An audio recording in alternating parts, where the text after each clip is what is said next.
Selamat datang semua. Hari ni kita nak tengok dengan lebih dekat buku The Psychology of Selling oleh Brian Tracy ni. Kita dah kumpulkan bahan dari ringkasan, klip audio dan juga nota PDF buku jualan yang agak legend ni. Betul.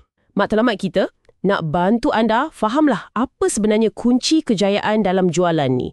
Ikut acuan psikologi yang Tracy ajar. Macam dia kata, kejayaan jualan ni bermula dalam minda kita. Jom kita explore sama-sama.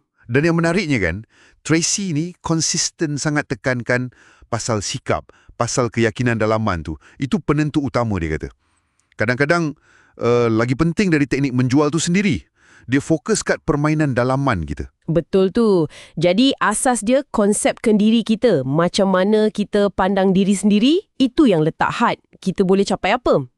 Tracy sendiri pun kan, dia cerita dia mula dari bawah, tak ada latihan formal pun. Dia belajar dengan tiru orang paling top kat syarikat dia masa tu. Kan? Nampak sangat dia percaya, kita ni boleh jual setakat mana kita yakin kat diri kita dan produk kita tu. Tak lebih, tak kurang. Memang. Dan ini ada kaitan rapat dengan prinsip 80-20 yang dia selalu ulang tu. Yang pasal 20% jurujual buat 80% jualan tu. Ya, betul. Golongan yang 20% teratas ni, selalunya dorang memang percaya dorang layak dapat pendapatan tinggi. Dia punya konsepkan diri tu memang sebagai high income earner. Bukan pasal tamak ke apa, tapi pasal self-belief yang kuat. Okey, dan kepercayaan tu pula kena ada sokongan matlamat yang jelas. Tracy syorkan tulis matlamat pendapatan tahunan, bulanan, malah harian. Dia kata tindakan menulis tu sendiri boleh tingkatkan potensi nak capai matlamat tu berkali-kali ganda. Macam magic sikit bunyinya kan? Mungkin bukan magic sangat, tapi lebih pada psikologi lah. Bila kita tulis, ia macam bagi arahan spesifik kat minda separa sedar kita. Lepas tu, dia tambah lagi dengan teknik visualisasi. Oh ya, visualisasi. Bayangkan dah capai matlamat tu. Betul. Kena rasa macam mana bila dah berjaya tu.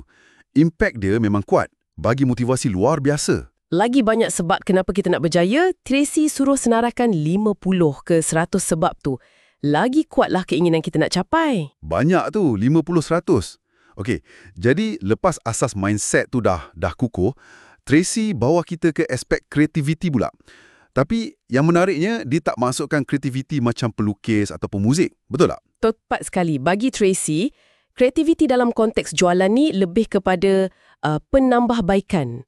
Maksudnya cari cara yang lebih baik, lebih efisien untuk cari prospek, faham apa diorang betul-betul perlukan dan sesuaikan solusi kita tu. Okey, jadi ia lebih praktikal lah. Sangat praktikal. Dan ia perlukan strategi. Dia ada sebut 4 kunci utama: penghususan, fokus kat niche market kita, pembezaan, apa yang buat kita atau produk kita unik, segmentasi, kenal pasti siapa pelanggan ideal kita, dan last kali, penumpuan. Penumpuan. Yang ni saya ingat, dia guna analogi pancing ikan paus, bukan bilis, kan? Yang tu memang melekat. Maksudnya, tumpukan masa dan tenaga kita pada prospek yang paling berkualiti, yang paling berpotensi tinggi. Jangan buang masa kat prospek yang kurang sesuai. Logik lah tu. Kena bijak guna masa. Betul. Dan nak dapat peluang jumpa ikan paus ni, kita kena mahirlah buat temu janji. Yang ni perlukan kecekalan, kena ada skrip yang jelas pasal apa nilai yang kita boleh tawarkan, dan yang penting, kena pandai tanya soalan. Siapa bertanya, dia mengawal kan? Macam tu dia kata. Ya, guna soalan terbuka, bukan soalan yang jawapannya ya atau tidak je. Biar kita boleh gali lebih dalam keperluan prospek tu. Okey, bercakap pasal mempengaruhi prospek ni, ada satu cerita kelakar sikit dalam buku audio dia tu. Pasal jurujual yang prestasi dia turun naik ikut panjang rambut dia. Ingat tak? Ya, saya ingat.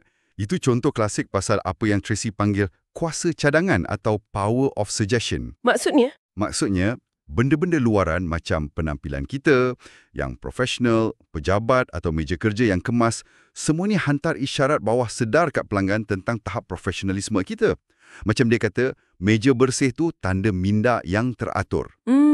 Jadi bukan sekadar nampak kemas je lah.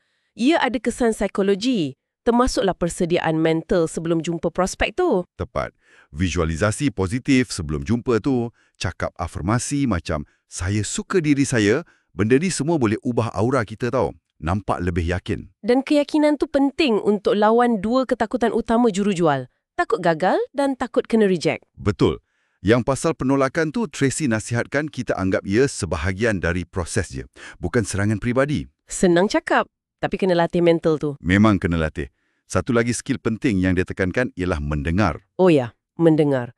Bukan sekadar dengar, tapi betul-betul faham. Dia cadangkan kita berhenti sekejap sebelum jawab, lepas tu tanya soalan klarifikasi macam, boleh tuan-puan jelaskan sikit lagi maksudnya? Supaya kita tak salah faham dan tunjuk kita betul-betul ambil berat. Betul, itu bina repo. Okey, jadi bila dah nak hujung-hujung tu, Tracy ada simpulkan beberapa kunci kejayaan jangka panjang.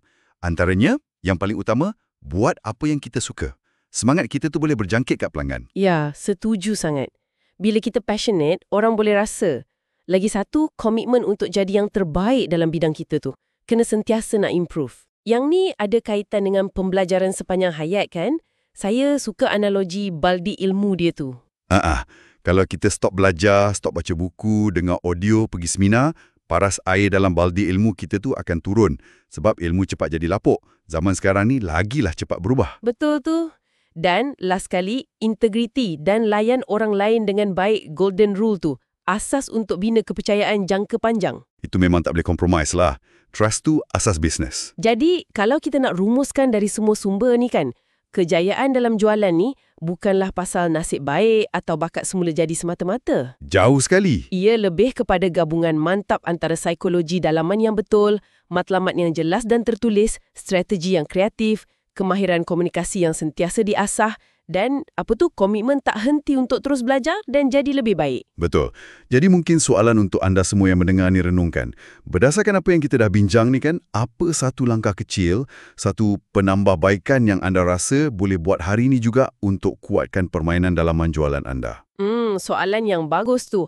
Dan sebagai penutup, Tracy percaya kejayaan ni boleh diramal. Dia kata kalau anda buat apa yang orang berjaya buat berulang kali, tiada apa boleh halang anda dari capai hasil yang sama. Maksudnya ada formula dia. Ya, tapi ini bawa satu persoalan penting juga. Adakah anda betul-betul sanggup nak bayar harga dia? Maksudnya usaha, disiplin, pembelajaran berterusan, tu semua untuk capai tahap kejayaan yang kita idam-idamkan tu. Fikir-fikirkanlah.